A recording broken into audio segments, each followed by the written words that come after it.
Welcome, Chris Evans Radio. We are back with little Dave, and he is full blown in a rebound. And I could not be more proud of the photo. Every time you send me photos, I'm like, better, better. Yeah. It doesn't matter if it's post lift or fasted, like it's just better.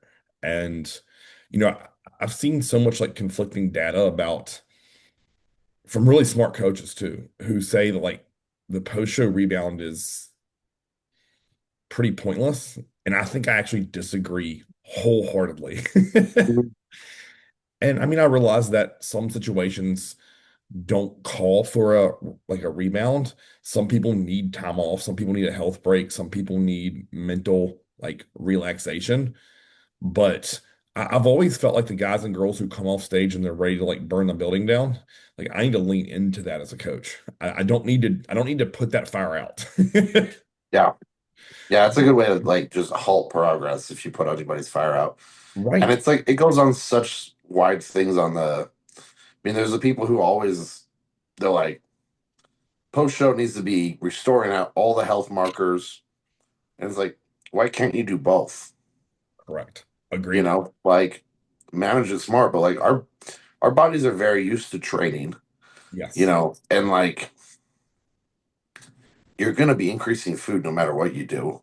Right. And it's just like, all right, cool, so we're gonna get healthier by increasing food. Why do we have to, like, I'm not saying you have to be go balls, like, don't start training twice a day just Right. because the show's over, you have more food, Right. but it's just like, you can definitely keep training hard. Agreed. Agreed. Yeah. It's like you just have to be mindful. And I think that's where intuition comes into play. Like there are days when you go in there and you feel great, wear it out. There are days where you're like, man, I'm good after 10 sets. And you just have to walk away. Like there may be a tail end of a week where you're like, I'm gonna take 2 or 3 rest days in a row. Like you just have to listen to your body. And to me, like when I'm thinking about is like I'm increasing your food, I'm decreasing your output as far as cardio goes. I tend to pull most, if not all, fat burners. Most harsh androgenics are out. Most orals are out. It's like, isn't all that going to restore health? Like you're starting to get back into like what I would consider like a normal sleep schedule. Um, yeah, like I don't understand why people think those are mutually exclusive. Like they can work very synergistically. You could, as long as you don't eat like an asshole. Because I think that's where people run into problems is they pull back their training, they pull back their cardio, they pull back all their supplements, and then they eat like banshees. And it's like, well, you have nothing to do now. So like I'm just gonna go home and sit on the couch and eat and watch Netflix. You talk about the fastest way to destroy your health. Yeah, there you go. Have at it. Or fastest way to destroy your mental health and have a food addiction is going home and just obsessing about all the food you're going to eat on your cheat meal on Saturday night. Like Yep. I've always found, and I'm sure you're the same way, if I'm training, I'm not thinking about food. Not one Yeah. bit. And it gives me something to distract my brain. That's why I'm a big believer in like having hobbies, working. Like if you're just sitting on your couch staring at the fridge waiting for 2 hours and you cannot wait to eat all your meals, like that becomes a problem long term. Because these same people will be like, well, you can't skyrocket your food too fast. And it's like, what do you do? Like, you just want them to sit there and be miserable. And I think that's why you see the popularity of that retatrutide, right? It's like, oh, here, shove this in your system and you won't feel hungry. So it's like, yeah, Yeah. how about we just train hard and feel growth and train the piss out of the muscles that you need to grow? Oh, 100%. So, yeah, And then, back to, that's where it's kind of like the concept of retatrutide is like that. There's so many things where it's like, are you just being a pansy about being hungry? right, Like, is it really that big of an issue? right, Like, or do we need to rethink what you're actually doing? right. Like it goes in the training. Like, if I don't have a painful quad pump when I'm training legs, I know I'm not doing it hard enough. Or right. You know, you know, exactly. So like if I go in and I train legs and I don't have any discomfort and I leave, I didn't fucking do anything. Nope. It's the same thing with dieting. Like you better have some fucking discomfort or it's not doing anything, and it's that realms, and there's definitely some places where like you might have like it might be a good idea just on the person's mindset and whatever. But in the reality of things, it's like the off season, you're not going to be hungry, No. and in pre-contest, you better be fucking hungry. Yes. And Yeah. if your hunger is always like this neutral area, Yeah. you're probably comfortable doing not making progress. Yeah. Yes. Yes. Yeah. Because listen, it's uncomfortable to get super lean. And I know that like, people say, oh, well, Chris, like I've seen where your carbs are. It's like, yeah, well, I don't care if I have 1,000 grams of carbs tomorrow. I'm still going to be hungry every 2 hours at minimum, maybe 90 minutes, maybe an hour, especially if it's post lift and there's no fat in that meal. Like it doesn't matter. When your body fat gets to a certain level, it doesn't matter if you have a little food or a lot of food, you're always hungry. And it's an old Seth Feroce lesson that he posted in MD once. He said, if you aren't hungry, you aren't shredded. And he is easily one of the most shredded humans on the planet ever in terms of being on stage. So, you know, I know that I will view that as a guiding ship. And it always worries me when competitors tell me like they're not hungry. It doesn't matter if I'm carving them up or just making them eat low food. It's like, oh, I'm full, I'm bloated, I'm stuffed. And I'm like, ugh, something's not right. And what is it? Is it your digestion? Is it your stress? Is it your sleep? Is it poor food selection or are you not following the plan? Like, yeah. So it's like one of those five things. And I just got to figure out which one or which combo of those five it is. Because it could be Yeah, both. It could be poor sleep, stress, and then, oh, I ate a whole row of Oreos last night because fill in the blank. yeah, yeah. Instead of 250 grams of potatoes, I had 45 grams carbs from Oreos. It's Right. like, God damn it. Right, right. Yes, yes, yes. You know, it's like if you're gonna cheat, man, like I'd rather you just go get some licorice rope for fuck's sake. Mhm. That is not a green light to cheat, by the way. I'm just like, of all things, like carbs and fat at the same time is like such a horrible idea to me. Like, I'd rather you eat a tub of sherbet. Yeah. I'm like, okay, cool. We can go burn that shit off real quick. If you're eating 2 pints of Ben and Jerry's, I'm getting petrified because that's not going to be nearly easy. Now, listen, I'm not giving people green lights to cheat. I'm just telling you, like, if you're going to do it, like, yeah, how about just don't cheat, make it easy. Like, Yeah. don't do that bullshit at your house. Yeah. It's, I think you and I have said this before. The reason you and I don't cheat on our plan is because it's not a choice. It's just not on the table. If on my plan today says 150 grams of rice with meal one, it's 150 with meal one. It's not 151. It's not 148. It's not 308. It is 150. And I don't care how hungry I am. It's as simple as that. You just decide, I'm going to follow the plan or I'm not. And I guess I've always viewed it black and white. Like Shelby, John, Matt send me a plan. It's like, I either follow or I don't. And Mhm. if I'm not going to follow, why am I paying them? And why am I wasting money paying someone that I have to work for? Like, it doesn't make sense to me. Like, that just doesn't compute. But Yeah. It's never made any sense to me either. no, Like, you're just shooting yourself in the foot. right. Because it's like, you say you want this, your coach prepares a plan to give you this, and then you're not going to follow it. Okay, so then that means you don't trust them, right? Well, then why did you hire them? Like, it goes on this whole like thought process for me. Like, that's where I start to go. Like, which is why I always like do not hire me if you don't believe in me wholeheartedly, because it's never going to work out. As soon as your training partner says, Chris has you too flat, you're going to go eat pancakes. Oh, Chris has you too full, you're going to not eat all the carbs on your high day. Oh, Chris has you doing too much cardio, your legs are wearing away. Next thing you know, you're cutting cardio in half. Like, no, stop it. I create a plan. And I think it goes back to this for me as a coach, right? It serves me no good to not get you results. To give you a plan that's suboptimal would be idiotic for me from a business standpoint. Mhm. Because if, let's say, I give you a plan that's just lazy and you grow half as much as you have, that just makes me look like shit. Like, it's in my best interest when you pay me for me to give you the best plan possible in my mind. So Mhm. if you and I can come to that mutual agreement, like, then why wouldn't you follow it?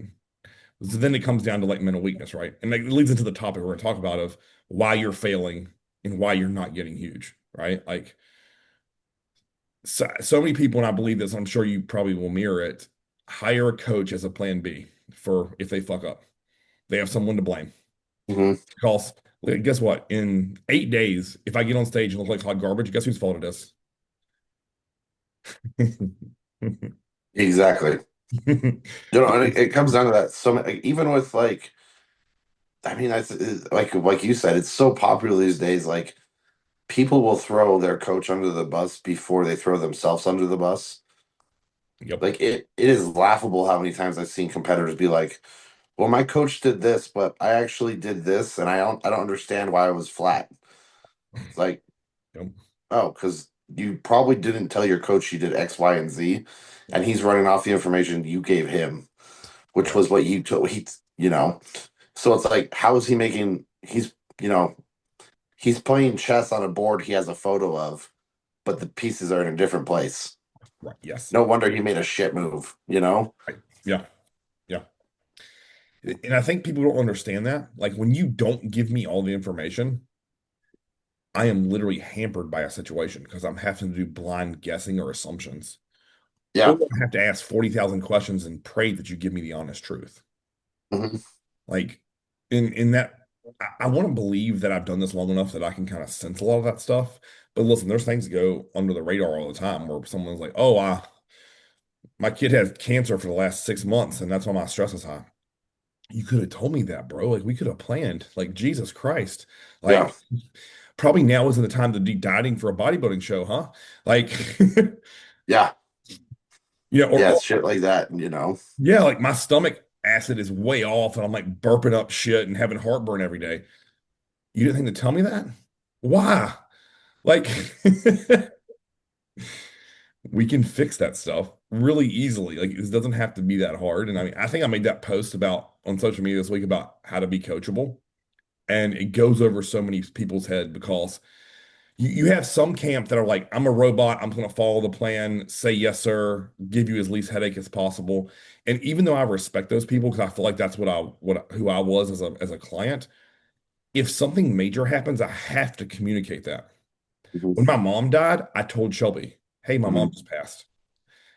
It wasn't for him to say, oh, Chris, I'm so sorry, I'm praying for you. It was to say, hey, like, I have emotional life stuff going on. I'm going to continue to follow my diet. I'm just going to continue to train hard, but just know that my photos look off. That may be a contributing factor, right? Like, Hmm. when I was with Matt and we discovered I had hemochromatosis and I was having to give 3 liters of blood every Friday, I had to tell him that. It was a genetic disorder. I didn't know I had it because thank God I went and had blood work done every year. And they called it and they said, oh, they pulled my mom's records. Sure enough, she had it. They said, it's genetic. Here's how we'll fix it. And then we'll keep it under bay with these dietary recommendations. Pretty simple. But if I didn't tell him that and he's building red meat in my plan twice a day, hey, guess what, asshole? I can't eat that. Hmm. So it's like those are real life situations that you have to communicate. And even though I would say, like, for the most part, like I'm a very good listener when it comes to the men I've hired that coached me. You tell me to take a pill, take a shot, do this, do that, I'm following it. But at the same time, like if you don't give me feedback, you're like, hey Chris, like every time I eat chicken, I get really horrible indigestion. Like, can we eat turkey? Can we eat fish? Can we eat egg whites? Can we eat whey? Like, let's try it. Like, we don't have to keep sucking down chicken 3 times a day. So, Yeah. Well, and also with that too, like having the introspective moment of there's a very big difference between giving feedback and giving complaints. yes, yes, agreed. I don't think anything bothers me more than hearing people say, "Hey, I'm sick of the texture of chicken." Yes, yeah, yeah, All that tells me is you need to learn how to cook better. correct. Yeah, Not not like, "Oh, I'm sick of chicken." It's like the fuck you are. right. Yes, That one drives me up the walls. Like I almost doubt you're sick of chicken. yes, I know you're sick of how you're cooking your food. correct. Yes, And that's not a plan problem. That's a you problem. right. Yep. You know, versus or like in the other case of the thing where it's like there's a big difference between want not being able to do AM fasted cardio Yes, and not wanting to do it. correct. Yes, there is. Yep. Yep. Like, okay, cool, your shift starts at 4 a.m. It's probably not the best idea to start doing fasted cardio, if you have to be at work by 4 a.m. But if you Right. work a 9 to 5 and you're like, I can't do fasted cardio because I don't want to, when your intake form says you want to be a pro bodybuilder, Yes. you know, like that stuff never clicks in my mind. Like you want to do these things, but it's like having a race car, but refusing to buy nice tires for it. Right. Yeah. Yep. You know, I put that in a parallel with like the people who complain to me about hunger all the time, who are trying to get shredded. I'm like, what do you think you signed up for? There was a very distinct time when I was with Matt, who, when he said to me finally one day, he was like, how's your appetite, man? And I was like, it's doing really well. And he's like, well, what does that mean? I was like, I could eat every 30 minutes. I'm ravenous from the time I wake up to the time I go to sleep. He's like, you haven't complained once. I'm like, well, I know what I signed up for. Like, and if anyone knew his plans, it was trace fats, minimal vegetables, high protein, high carb. Mhm. And if you've ever followed one of those plans, it doesn't matter how many carbs you have, you are absolutely starving around the clock. And it just comes down to one of those things like, I'm not going to complain to him because it's a waste of fucking mental energy for him. Of Mhm. course, he knows I'm hungry. He's on the same damn plan. Like, he has 150 other clients probably doing something very similar. Like, no shit, you're hungry.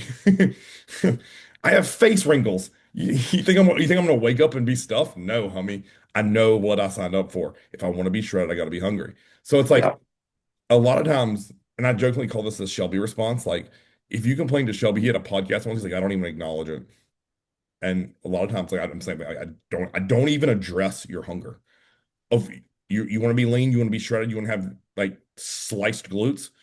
Welcome to hunger. Or the yeah, people who that's always, hilarious. I feel like that's kind of funny how that kind of just falls into that camp.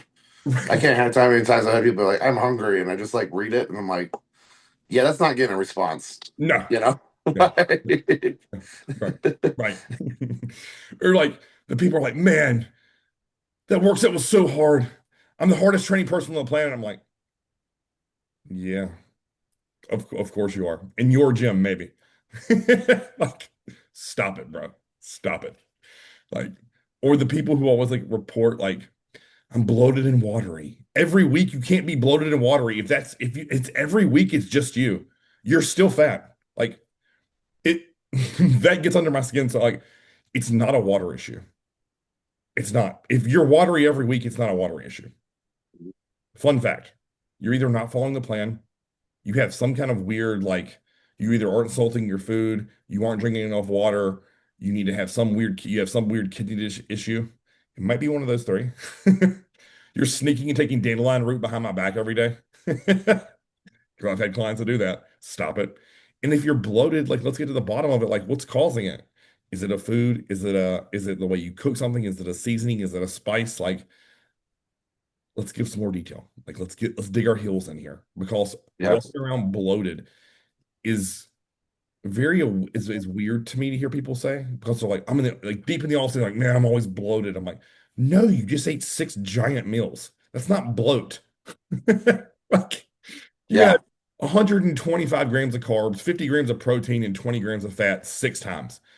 That's just food, homie. That's not a bloat. Mhm. Like, Yeah, it's a problem if you can't see your ankles. yes, yes, correct. Right. Yeah, But if your waist is just a little distended, it's like no shit. right. Yeah, right, right. Like you can't do a vacuum after meal six and a gallon and a half of water. Yeah, Oh, okay. yeah. Like that's fine. Not I stressing out. promise you're not going on stage like that. Correct. Like it's almost one of those things where like people, I think if they just took a step back and they reassess their own updates, it would paint a really clear picture of like, because a lot of times people will say, well, Chris, like, how can I get better in terms of sending updates? How can I get better as an athlete for you so that you can coach me better? And a lot of times I'm like, man, just straight give me your best effort. It's that simple. Yeah. And then if something comes up, you reach out to me.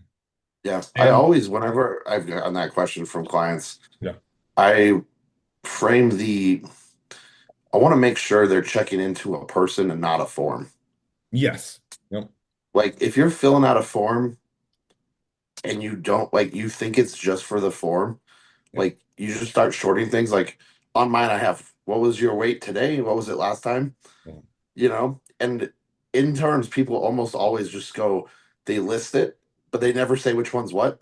Even though I know the top one should be this, it was like, make it as easy as possible Right. for me to pay attention and understand this Yep. because you're dealing with a person, not a form. Correct. Yes. You know what I mean? Your coach isn't a machine. He's not Chat GPT. No. He might be using it if he's shitty, but the um, ability to take what you're seeing and feeling and communicate that, not just the lack of details always paints a big picture of like how well you're actually following the plan, Right. because it's just Yes. like those you know if you wrote someone a letter and they're like, man, how's your week been, and you're like, good. Right. What the fuck does that mean? Right. Yes. You know what I mean? Like, it doesn't, you don't need to write like a sob story or anything like that. It just be, okay, cool, I had 42 meals scheduled on the plan for the week. I fucked up one of them, so it's 41 out of 42. The other one I ate this. Right. Um, like I don't care if you were trapped, like you got in a car, like you had car problems and you missed that meal because you just had car problems. You're stuck in the shop and you made do with a Quest bar and a protein shake. Right. Just tell me what you did. Yeah. Yeah. You don't need to make an excuse for it. That's just life. Yeah. You Great. know. But like, be like, meal 3 on Wednesday was a Quest bar and protein shake. Period. Right. Yeah. Yeah. And that's really interesting because like a lot of times people won't give you very many details. And I'm like, how's your training? What were your pumps like? What's your strength doing? Like all things that to me are very important for assessing a situation because just seeing photos and a weight sometimes gives me not enough information to go on like where do I need to take the plan? And that can be very cumbersome, I think, for some people because they're just used to coming from shitty coaches who just cookie cutter bullshit. Like, oh, you didn't lose weight? I'm gonna take your food down, take your cardio up. Oh, you're in the off season, your weight didn't change. I'm just gonna take your food up. Well, what if you're stuffed to the gills? Like, and Well, how taking many your times food have you up. done that to me where I'm like, the amount of food you're having me eat is fucking with my training. Right, And I'm not fucking up my timing windows. Like I'm not eating and immediately going to the gym. I'm right, eating and waiting 2 hours and then trying to train, and I'm still digesting that food. correct. Yeah. And you communicated that to me. And guess what I did? I pulled your pre-lift meal way back. And then Mhm. guess what happened? Training went north again. Like, Yep. And then everything else started digesting better. yes, weird, right? Like, that to me seems so like keep it simple, stupid. But I think a lot of times that goes over people's head because maybe they've never been fully compliant to a plan and they don't understand that that's the kind of feedback we're after, right? So, what are some overarching themes that you see not only with clients, but like maybe people on the internet, people you interact in the gym, people that ask you questions like reasons of why they aren't gaining a substantial amount of muscle each year? And by say substantial, I mean 3 to 5 pounds, maybe 8 to 10 pounds. They try everything they see on Instagram. Yes. Like that one blows my mind. Like I get it. There's a lot of cool things out there, but I've seen so many people that are like, "Oh, I'm going to do the sugar fasting, the sugar diet now." And then they do it, they try it, they get some feedback from it, but they don't realize that, you know, 3 weeks they did that. Was 3 weeks they put their goals on pause. Right. Yep. You're not gaining muscle if you're doing that, by the way. No. No, It's that just not happening. Like, cool, you might recomp a little bit. It might set you up for something further in the future, but that 3 weeks you put on hold, right. and then you get back on your plan. It takes a week for that your body to build momentum, and then you do that for 2 weeks, and then you see something else shiny and flashy on the internet, Yeah. and it's like, wow, you're actually just doing 3 weeks of not making progress every 3 weeks. Yep. Yep. So, out of the 52 weeks of the year, 20 of them you were making progress. And you wonder why you're not seeing the progress you want to. It's because you fucked around the other 32. Yeah. Oh, yeah. Yeah. Chasing fads or popularity is enormous, right? Like that is one of the things that I've fought my entire career as a trainer and coach with, right? Chris, what about keto? Chris, what about the Atkins diet? Chris, what about the carnivore diet? What about the Mediterranean diet? How would you just follow a plan? Like, you realize that all of those are just calorie deficits, right? Like, Mhm. fun fact. Yeah. One of the things that I see that jump out at me now, and I get a lot of people in my DMs about this, is so many guys and girls are overthinking everything. And it's this analysis paralysis situation where it's like, well, what if I put in adductors here? Do I need to take a set away from here? Or what if I did it first as opposed to third? Or what if I put it last? Like, and it's like, I don't think it fucking matters if you put it in the workout and just train hard and get stronger at it. Like, we could do adductors first, second, third, fourth, fifth, sixth, seventh, and it doesn't matter to me as long as you're getting stronger at it and getting better and more efficient at the movement, meaning you're using more of your adductor, less accessories, and you're literally moving down the stack, pinning weight to it, like finding ways to push it harder. A lot of those little things don't matter, right? Like, what if like okay, like, well, the seated leg curl is better than the lying leg curl? I'm like, well, which one do you feel better? And I'm like, yeah, but so and so said the seated leg curl. I'm like, no, literally, which one do you feel better? And they can't compute that. Like, stop reading and tell me. Like, think about in your body. No one had to tell me that a dumbbell concentration curl feels great for my bicep. Every time it's a 10 out of 10 contraction for me. And I knew that since I was 18. Yeah.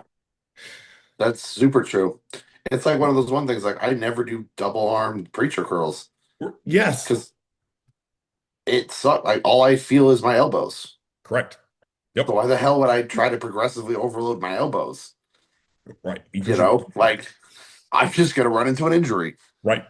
Yes, Versus like if I do something on a cable machine, I don't feel any elbow. I just right. feel bicep. Yeah, Like, weird. oh, cool. I'm still curling, you know? Yep. You're still curling. You can still get stronger at it. You can still get a pump. Like it's literally that. I'm telling. I'm just listen. I realize that digging in the weeds can be fun. I realize that this hyper analytical phase that we're all in as a community now is popular. That's where everyone makes their money. It sounds really cool to use big fancy words but at the end of the day, like, are you growing muscle and are you having fun? And if you aren't doing those two things, they aren't long-term sustainable. Yeah. They just aren't. Like, and for most guys and girls, you're gonna have to train for at least a decade to get what I would consider as a respectable physique, to where you walk into any gym and people are like, oh shit, he or she trains. And we all know there's a difference. There's people that work out, there's people who train. And you don't know, it's unspoken. No one needs to say it. The muscle just sits different, right? It's just different. And it's a look. And most people say, oh, Chris, you're just talking about guys who use drugs. I'm like, no. I've seen lots of natural guys who are like, oh shit, like that dude trains. Hmm. Like it just he gets it. Like, watch my brother sprint full speed up a hill shirtless, and you can tell that's hard muscle. It's not big muscle, but you can tell that motherfucker works because that tissue is so granite hard. It's just a different look. Fully Yeah. natural, under 170 pounds. It's just a different look. So if I can urge everyone, like, stop thinking, follow a plan. Like, it isn't, I think some people are like, oh, I'm gonna go follow John Jewett stuff. It's super smart. And then they're like, oh, I'm gonna go follow Trained by JP. And oh, now I'm gonna go buy Chris's Scorpion program. And it's like, you didn't give that 3 weeks for any of those to work. Yeah, Like, it's one of those hard ones. Like I actually just got a DM this morning mm, and the kid messaged me. He's like, what's the best thing I could do for my lower lats? okay, Mind you, he goes to the same gym as me. okay, He's like 6'3" and he weighs like probably 190 to 210 pounds. Right. And I was like, figure out how to get 30 pounds heavier and do as many rows as possible. right, yes, And he was like, oh. And I was like, it might take you 3 years, right, yes, yeah, you know? And the response from him was, it was positive, but I Yeah. wasn't I was just being brutally honest. It was just like there is nothing you're gonna do for your low lats to grow Mhm. without adding tissue. Right. Agreed. Yes. So if like you might as well start there. Yeah. Yeah. Yep. It's not the one arm dumbbell, it's not the one arm pull down. It's not gonna be any fancy row you do. No. It's gonna be a matter of putting on muscle Mm. and doing it from doing back movements. Yes. Yeah. It's there's that's the only way it's going to happen. Agreed. Agreed. It's really funny you had that conversation. I had a consult call with a guy yesterday, and he had me assess his physique, and he was talking, he's like obsessing about like training splits, and he was asking some very good detailed questions. And I said to him, he's like, "What is your feedback, Chris?" Like, because he was like hammering me with questions, and I said, "You need to gain 25 to 35 pounds of muscle, and all of your problems will be solved." And he was like, "Oh shit." He's like, "My coach has never said that to me." I'm like, "Yeah, he's nice." I was like, Yeah, "Here's the brutal truth. You have no strengths, you have no weaknesses. You're just too small. You need to gain 25 to 35 pounds of muscle, and that may take 5 years or 3 years or 10." yeah, Like, and that's kind of the fun part too. Is like on that range of what you said. It might take 2 years, it might take five, it might take 10. A lot of the times that depends on your effort applied. yes, agreed. Because I mean, for competitive bodybuilding, if you took someone straight off the street, you're like, you want to be a bodybuilder, they're gonna have to put on 80 pounds of muscle to be competitive. Agreed. Yep. 80. Yes. So if you're trained, if you're everything's dialed in, but like you're not perfect on everything, but you train hard, you eat relatively well, Yep. Yep. and you do the minimum amount of work to build muscle, and you put on 4 pounds a year of muscle, Yep. you'll have that 80 pounds in 20 years. Yes. Yep. That's just a math problem. Yeah. Four pounds of muscle every year. Yep. Yep. 80 pounds is going to come in 20 years. Yeah. The problem arises is if you're 40 years old, you're not going to be 60 with that. That it's just won't happen. No. Right. If you're 20 years old and you run that lifestyle for 20 years, by the time you're 40, you could definitely be pretty solid. Yeah. That becomes a time frame issue. Yes. And people they don't want to see it that way. Yeah. And in reality, it's like you probably are going to need to be pushing things really hard, Yeah. and put on 12 to 15 pounds every year for 4 years, Right. Yep. you Yep. know, or six, Yeah. you know. No No. one wants to hear that. No. No one bit. And that's because it's a tough pill to swallow. Like, that's why I feel like I'm so obsessed with watching Nick Walker's YouTube channel right now, Mhm. and just hearing the little gems that he drops. Like whenever he says like the idea of him missing a meal is like unfathomable. Like it doesn't compute to him. Like I think he said one time he's like, I hadn't missed a meal in a decade. How many people can say Yeah. it? Now, I mean, that might be mildly exaggerated. Yeah. Right. I have the same thought process. I've never understood that concept. It's like, all right, cool. Well, it's not gonna happen. Right. And it comes down to like people want to know why him or you have had such incredible progress. And it's like you don't miss meals, you don't skip training sessions. When you're there to train, you train, and then you leave. Yeah. And then you rest, repeat, recover. Yeah. And that is a brutal lifestyle of Groundhog Day if you don't love this. And I Yeah. think that's the separating factor. And do I always bang on this? You gotta love your food, or at least be able to tolerate it. Like even I think you even need to do more than tolerate it. I think you need to like literally be like that meal may not be enough, or it may not be all of the stuff I want, but it's at least good, right? Yeah. Like the meal I just ate right here, that was 8 ounces of chicken with smoking poppy barbecue sauce on it. It was delicious. Do I wish there was rice in there? Of course I do. Mhm. Do I wish there was olive oil on it? God, yes. But I looked forward to that. It was delicious. I Yeah. scarfed it down right before we got on here. I'm gonna eat turkey and peppers next with the dragon sauce on it, and I'll have another one of those meals before bed, and I'll be good. Like I look forward to them. It tastes great. It is beyond palatable. It sits well. It digests well, right? Same thing with training.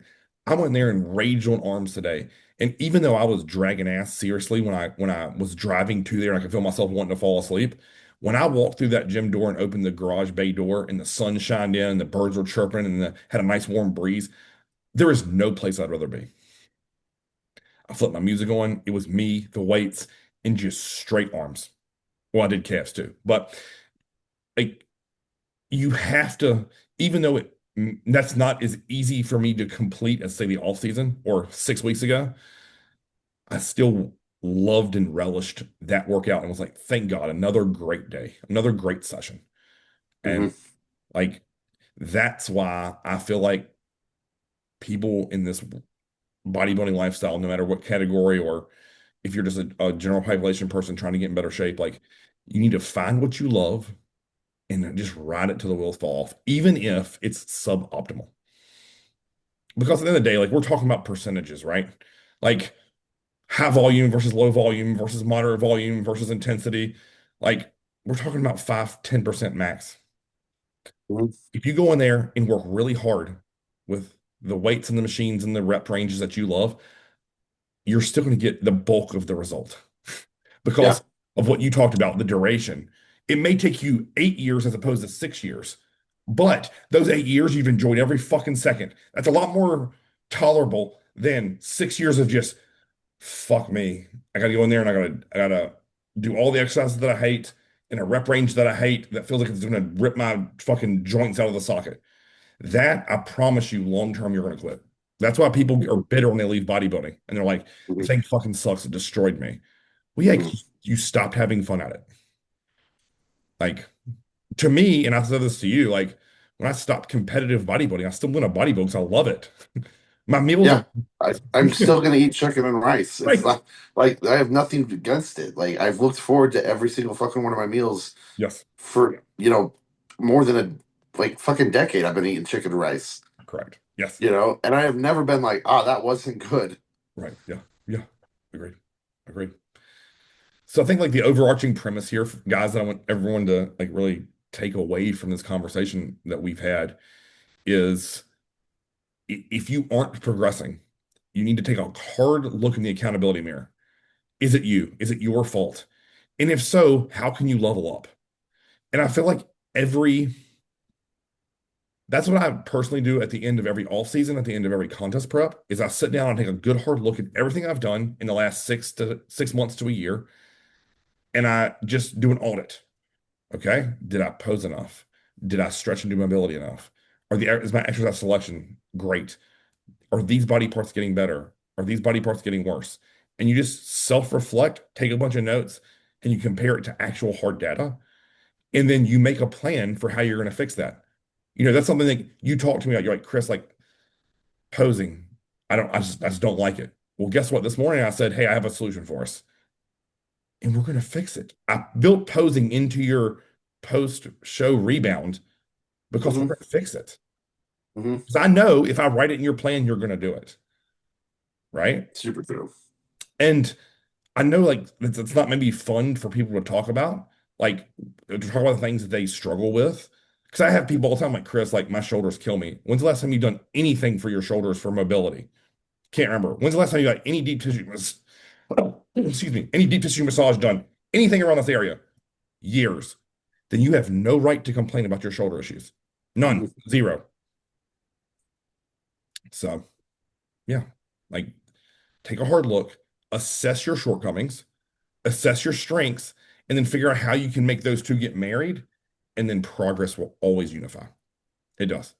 And as we've said thousands of times, will it probably take you longer than you expect? Yes. Will you have setbacks and failures? Hell yes. Learn from it and don't make it again. Yeah. Right? Like the Yeah. same If you thing. can't, and also, I mean, like that's like the greatest thing is like the setbacks you do have. Like so many people take them as the end of the world. It's like if you're still alive, you're still doing great. Yes. Every time I've done something stupid where I hurt myself and I can't train a body part the way I want to, I learned something about it and I take it. And then when I am able to train, it benefits me, Yes. Yep. you know, Yep. and then we move forward. And it benefits me. Usually, like that stuff benefits me in more ways than I thought it would, Yes. you Agreed. know, and it's getting sad at yourself because of something that's outside of your control. It's like, Yeah. you can do it. You can, there's nothing wrong with being sad, but like making that the only thing you feel, like it's not your fault. It's gonna happen. It's happened to someone. Agreed. Yeah. What can I get out of it though? What it comes with something, Yes. Yep. you know? What's really interesting is an off season many years ago, before I was even with John, I was falling asleep after meal five. And I was like knocked out till like 3 o'clock in the morning. And I had to get up at work at 4. So it's like, well, if I wake up at 3, I'm not going to eat a meal and then eat again a meal at 4:30 on the way to work. And I had to problem solve that, right? Like, because I realized that one less meal a week, or sorry, a day, is going to be 7 meals a week. And then you extrapolate that out over a year, and you're thinking about like, I'm missing X amount of grams of protein. Like, no wonder I'm not making progress. So then you have to say, I need to either start my meals earlier, I need to condense my meal timing, or I need to make it a liquid meal and set an alarm. Simple as that. So guess what I did? I did all of the above. Mhm. Yeah, it may not. It may be just as simple as doing that. Right. Like it blows my mind how many people are like, man, I'm having a hard time with meal six. Right. It's like, what time are you eating meal one? They're like 10 o'clock. Yes. I'm like, No can you shit. eat that at seven? Right. They're like, well, yeah. Yeah. It's like, oh, well, that fixed that problem immediately. Right. Right. And I mean, like, I know, like, I bang on the drum of like, I prefer whole foods over liquid meals, but guess what? A liquid meal is better than no meal. So then, like, then once in my mind, here's what I do. I'm going to start with a liquid meal. Done. Easy. And then you get to the point where, like, now you're on a normal eating schedule again. You're like, oh, I have all 6 meals in. Then that appetite and metabolism ramps. And it's like, okay, now I can build it in to where it's a whole food meal. Yeah. And it's just this, it creates what I always call is like machine mode. And that's what people get in with prep, but they don't do it in the off season. Like every morning you got up and did your vacuums in the off season or in the pre-contest. Why did you stop doing it in the off season? Yeah. Laziness. Like, let's just be honest. You're heavier, you don't wake up quite as early, and you find a reason to say, oh, I'll do it later. And then, as you and I both know, no one does it later. I was guilty for years of John would write abs at the end of the workout, and I would just fucking skip it and say, fuck it. I have good abs. Why do I need to train them? And then guess what? Then I had a back injury. I have to believe that contributed to it because I was a dumb Mhm. shit. I'm like, in my mind, I'd watched a video of Dexter Jackson saying, you don't need to train abs, just get lean enough. And I'm like, well, I'm already lean, so fuck it. I've never had an ab problem. I've had abs my Mhm. whole life. And then guess what happens? Then you have a back injury, and your reality check is, oh, that muscle now is weak. That's gonna help protect my spine, bro. Mhm. So guess what I did? Before every fucking workout, I made myself do 8 sets of abs to start. Mhm. I knew I wasn't going to skip it. Yep. And was it fun? No, I'd much rather be doing barbell rows or dumbbell rows or chest press. But I got my ass up on that hang leg raise and I did my 4 sets. And then I went and did my banded crunches or machine crunches or planks or whatever. And then I started. And I'm like, you are not going to get re-injured because you're a lazy fuck. And that's, I know you and I talk to ourselves that way. It's like the answers to the test are in front of us. We just have to apply them. Like Mhm. it almost feels like to me when people have those issues, it's like you go into grade school and the teacher's like, all right, you have an open book test today. And you're like, nah, I don't need the book. I'll just go off memory. Really? All the answers are right here. So, yeah. Anything else you want to add? I think that really covers that. Well, I think we're good, man. Yeah, yeah, yeah, yeah. All right. So the next time we record this will be Monday or Tuesday, and I'll be inside of a week, and that should be good to go. So notice that neither you or I will have missed a podcast because of a contest prep. Weird, right? Yep. Yeah.